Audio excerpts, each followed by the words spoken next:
तर नमस्कार भावांनो बहिणींनो. हा बा आपल्या इथं शेळ्या येतात, शेळ्या बांधायला लागली आणि ह्या पोरांनी असलं येड लावलंय का नाही मला का नाही. माय बाप ह्याला आले तरी जाय नाही आणि कसलंच ऐकी नाही. त्यांनी मला फेड बसवायचं सोडलाय निस्ता. अरे दमकी ही आपली इथं शेळी बांधली आणि ही इथं आपली तवाची पिल्ली काढलेली. ते कोंबडी ह्याच्यात कोंडायची.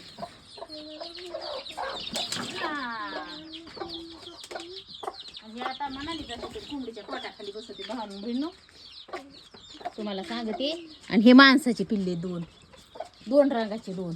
हा बा हे पिल्लू बघा आणि हे पिल्लू बघा. हे बघा कसं करतंय पाहिजे. ही कोंबडी आणि तू आणि ही आपली काल बसविलेली, काल रविवारी कर दादू रविवारी बसविलेली आपली अंड्यावरली कोंबडी. बघा ना कसे अंडे झाकून सगळे पाकाखाली घेऊन बसली. सुट्टी तीच करूच आता काल सोडली होती, आजच्या दिवस सुट्टी. हा आपले हे तिकडल्या मोठ्याल्या कोंबड्या तुम्हाला सांगते काय झालं. गेल्या आठवड्यामध्ये पळाली बघा. ही दोन माणसाची पिल्ली झाली. चल बाहेर हे ना दाद्या 8 दिवस जर माझ्यापाशी असले ना तर मला हे पागलखान्यात नेऊन सोडते. ये आणि नुनू बाह्या करते ना. आले तबा तबा तबा अरे तिला फशी लाग ना तिला.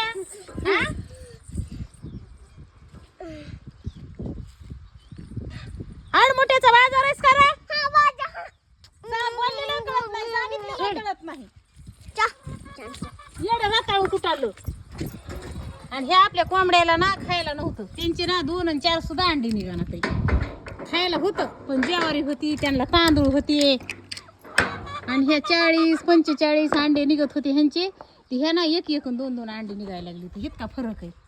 खायची एका पोत्याची हायगई झाली तर. आणि तू जरा बाबा तुझ्या पाया पडते मी. जा तू गावात आता.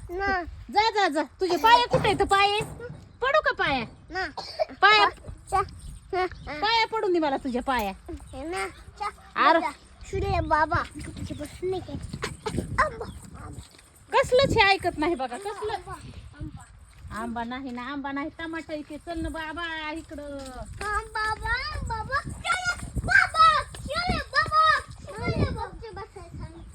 हा गपची बसा आता, गपची बसा. मी वैरण काढते दादू. मला वैरणीच घेऊन मी नाही. रात्री 8 वाजले असते वैरणी जायला. वैरणच काढते मी उजाडाच्या आधी.